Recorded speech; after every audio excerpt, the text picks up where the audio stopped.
What is up, Pyromaniacs? Pyrostasis here. We're back in the world of EVA Online, and we're going to be doing a quick tutorial on planetary interaction, or PI, or planetary. I don't remember planetary industry. There's a couple different names for it, but for me, it's planetary interaction. You can say what you want to call it. And we're going to be setting up just some basic PI today. I'm going to be using this for a production line that I am working on, and you can make pretty good money doing this. And it's literally free-esque, pretty much. The only thing that you got to do is put some time into it, put a few skills into it. The skills, for the most part, are pretty basic. You've got advanced planetology, command center upgrades, interplanetary consolidation, planetology, and remote sensing. Remote sensing is nice, not a huge deal. Planetology just makes your scanning better. This makes your scanning even better. Commander center upgrades allows you to basically improve your command center. So your command center has levels. Getting this up to the top will allow you to have more command centers. So I think you can get up to 6, I think it is, because you can start with 1 and you can get all the way up to 6. And then you've got consolidation. Actually, no, I got that. Yeah. This allows you to have more command centers. This allows you to do command center levels. My bad. Maybe I should learn to read. So anyways, these are your two main ones that you want to get. Remote sensing is nice, so you don't have to actually go to the planets and whatnot. You can be in the area, so to speak. And then planetology and advanced planetology just helps you scan, which we'll get to in a second. So the general consensus, so to speak, is the lower the security system or status of a system, the better. You'll have a higher tier of resources, so you can do this in high sec if you want to be completely safe. If you do it in high sec, well, that's really hard to see that I'm cloaked because of the brightness of the sun, but I am cloaked. So, anyways, the lower the sec value of the system, the better you'll do. So I'm currently in Kernanen. This is a 0.1 system. I am part of faction warfare, so this is up here on the left, and it is pretty much our lowest available system. I think down here, Tanakan is another one, and I think there's one other over here somewhere that people, Sisal is too high. I don't know where the other one is, but you basically want to be as low on the sec status as possible. So Tanakan's an option. Kernianian, I call it Kernanen. I know it's not the right pronunciation, but that's what we call it. So L2 deal. So anyways, if you're looking for a planet, like I said, since I'm in faction warfare, I do use this display. You can click on show info. It's going to show you all the different planets in there. So, barren lava, plasma storm, etc., etc. So if there's a specific resource that you're looking for, you can see what the system has before you come there, which I recommend. You're then going to need to make sure that you have the command centers in your inventory. They're kind of big. They're not gigantic. They're about 1,000 M3 each, but you're not going to be cramming it into a frigate. You're going to need some form of hauler, and if you're going to be in low sec, you're going to want to either use a blockade runner or something along those lines. That way you can get in and out relatively safely, because you are going to have to run these consistently. Now, you don't have to touch these all the time, and I'll get into that, but the more frequently that you interact with them, the better your resource haul is. So what we're going to do is we're going to look at the individual planets in the system. This is your planetary interaction window. I recommend, I recommend setting this up and tagging it on your HUD. That way that you will get a flash when it's needed, because you are going to have to come in and interact with this frequently, and you want to make sure that you're not, sitting there and leaving your stuff just dry. So anyways, let's go ahead and look at Kernanen. So for here, I think we're going to start with the storm planet, and we're going to look at what the storm planet has to offer for us. So you have a couple options. I just pull up the system menu by clicking here. That's going to show it here. You pick the one that you want, you right click, and then you can go to view planetary industry. That's going to pull it up, and now you can see the planet. So you have two options here. You have build and you have scan.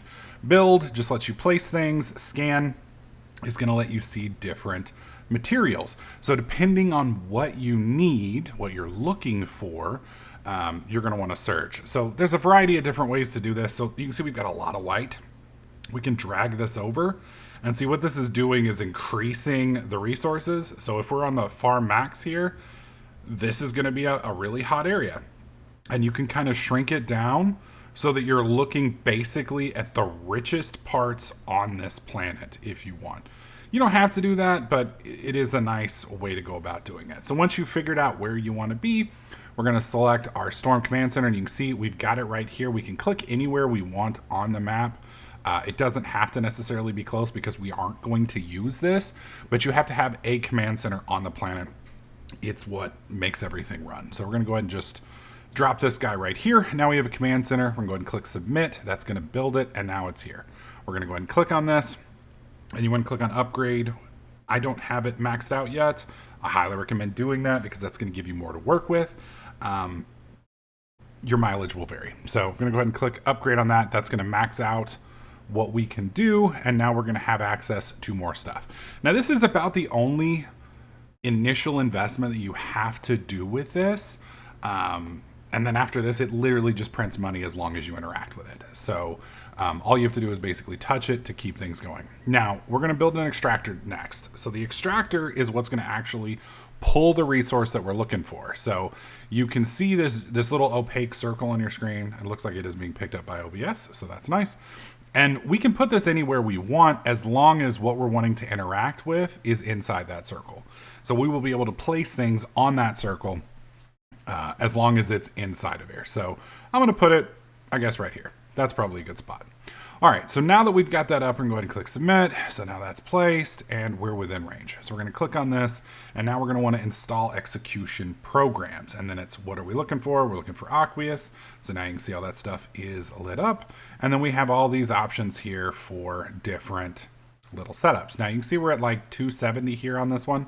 So I'm going to grab this guy and we're going to pull it over here, and you're going to see the numbers are adjusting. So if we're out here on the side, we're at 157, and if we're in here in the white, we're making it 330. So we're going to try and get, there we go, 335. That's probably about the highest we can get. Now, one of the things that's important before you start laying all these things down is increase the duration to the duration that you want to use. Now, as you adjust this duration, your graph is going to change. So right here you can see we're pulling roughly 79,000 an hour for a total of 536,000. This is on a 6-hour window. Now if we do this, you can see our average per hour just bottoms out, but over 2 weeks we're going to make this. So that's where the time investment comes in, is the longer that you, or the shorter interaction times that you have, the more resources that you're going to pull, coupled with the location. So like I said, you're going to want to make sure that you're on as nice of these as possible, and then the shortest duration that is feasible for you to still have a real life. So for me, I'm going to do this at roughly 24 hours. That's going to be a decent pull for me. Let's see, actually it is 1 o'clock, so tomorrow I usually like to do this around 6, so I'm going to need to do 5 hours, so 29 hours. So I'm going to set this at 29 hours for me, because that's just going to work. Whoops. So that's 5 extra hours. So we'll go right here. So with this, I'm going to be pulling 53,000 on average per hour for a total of 1.5 million units. And that's for this extractor. Now, I don't know if you guys noticed, but the circle does expand. So like, see right here how the circle is this size? Now I'm going to ramp this up, and you see how the circle got bigger? And see how they're overlapping now? And then I'm going to take it back down to 1.5. There we go. Okay, and the circle has now shrunk. All right, so we're going to zoom in a little bit here. We're going to now drag these over. And you can see the one in the bottom right now is upgrading. So the one in the bottom right there, notice how when I do this, we're now losing percentages. So you want it as close as possible to get the highest yield, but not so close that you're stealing from yourself. All right, so let's just, and I'm not going to be able to get these all in the white, which is fine. I just want to get them as close as possible, because this is in a nice patch in general. So us being a little outside isn't going to be too terrible. All right, let's drag these two down here so I can see them when I zoom in. Whoop. Okay. Now we're going to move you to roughly here. There we go. All right, and then we'll probably put you right around there. Ease into it, and then I think you're the last one. 302, there we go. All right, so with this setup here, we're going to be pulling roughly 82,000 and roughly 2.3 million total. All right, so we're going to go ahead and start extraction. We're going to go ahead and submit, and now you're going to see all of this is now functioning and running. Okay, so this is red right now because it doesn't have anywhere to go with this. So what we want to do now is we want to make a storage facility.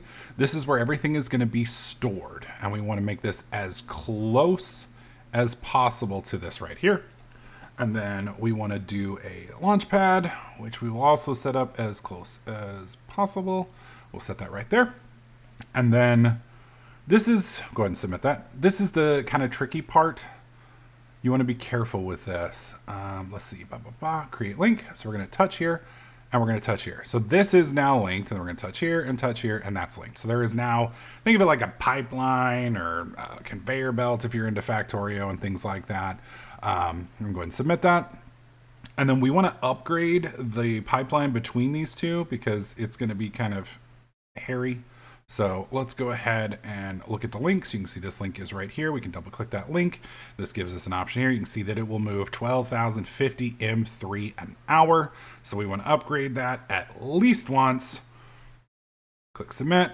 So now we're capable of producing so we move 2,500 M3 an hour. We might have to upgrade this multiple times so that we're not saturating. And you have to be kind of careful with that. So let's look. We are producing roughly, let's see, 61,430 units. I'm not sure how we see how much per hour. It's probably going to be in the setup there. But you want to make sure that you're not bottlenecking this because otherwise you're going to kind of have issues with that too. Anyways, so now that uplink here has been sped up so it can handle more. So it can handle all of that stuff that we're producing. So now we want to set up a route. So this stuff right here, we're pulling 110.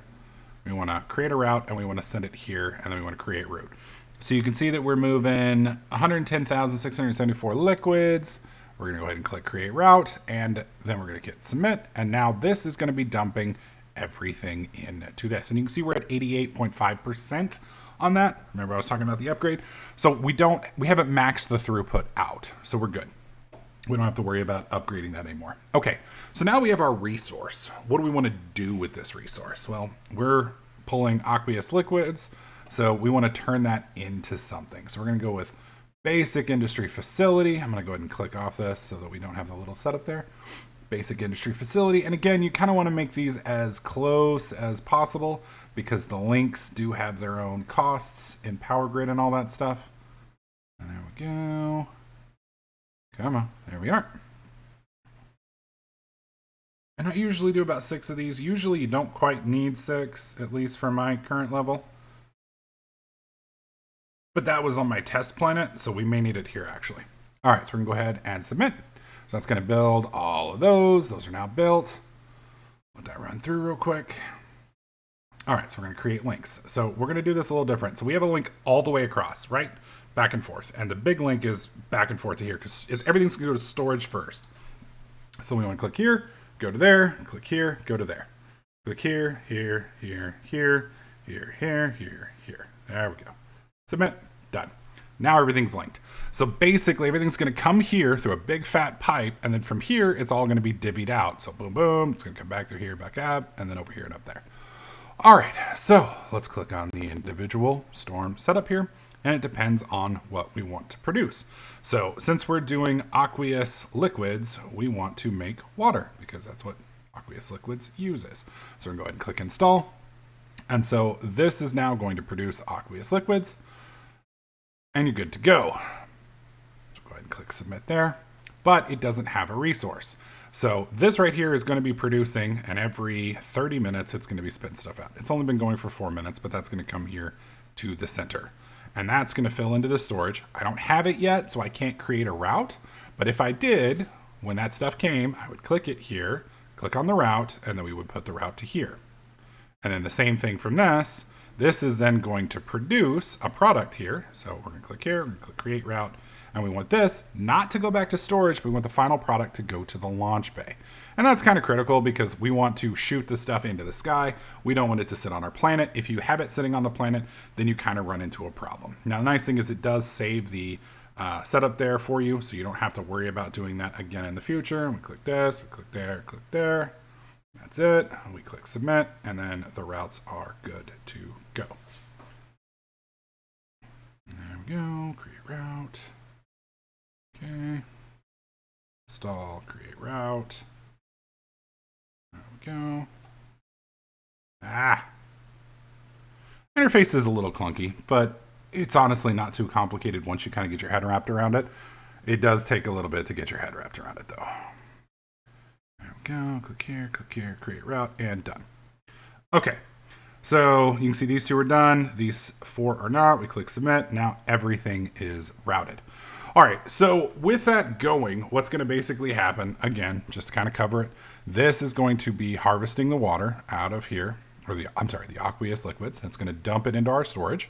Storage is then going to send this all out to the individual stations, and each of these individual stations is then going to produce water from the aqueous liquid, and all of that is then going to be routed back there. And you can kind of see that how that would flow. So we've already got the route set up. We should be good to go. So then all we have to do to maintain this is 2 things. So this is going to run for another day and 4 hours, right? So in a day and 4 hours, which will be tomorrow around 6 p.m. Central, this is going to conclude, which means this will stop producing. All of the stuff that you have stockpiled will continue to go to the factories and continue to go to the launch pad. Now, the launch pad is kind of your linchpin here, so this thing can hold 10,000 M3. It depends on how often or how fast all of these guys is going to fill that storage up. If they fill it up constantly and quickly, then you're going to have problems and you're going to need to check it frequently. You want to kind of get that sweet spot. So, if you play once a day, you want to kind of set it up to where it works there. If you play twice a week, whatever. And you can come in here and launch these things whenever you're ready. So this will fill up. You'll be able to basically set a launch up and then move your resources to the orbital customs office. And then once you've got that orbital customs office, let me close all tabs here. The custom office is going to be near one of the planets. I'm at a safe right now, so you're not going to see it. But it will show up in your planetary interaction here. And so, like, for instance, you can see that we have some stuff here. So we could launch this stuff into space if I was in this system, and it would dump into that orbital customs station, and then we just swing by and pick it up. Now, obviously, if you're in low sec or in 0-0, you want to be careful when you're doing that. And you want to be careful not to do it the same time every day because people are crafty. If they see that you drop this off, at 5 o'clock, 7 days a week, eventually someone's going to notice. Somebody's going to write that down in their little spreadsheet of dickbaggery, and they're going to find you and they're going to kill you, and they're going to wait till, they either get you a really nice hauler ship or, et cetera, et cetera. So I strongly recommend you use safes. I strongly recommend you use cloaky ships. Don't slow boat to this thing with your freighter just to scoop shit up. You won't need it, and you're just a giant target. You can do this in high sec if you want, but keep in mind, if you do it in high sec, you're going to run significantly less efficient. There's also something to be said that me running this in low sec, I have to take into account efficiency with risk. So yes, I'm going to be making a shit ton more here in low sec, but at the same time, every time I come to one of these things, I'm running the risk of getting nailed.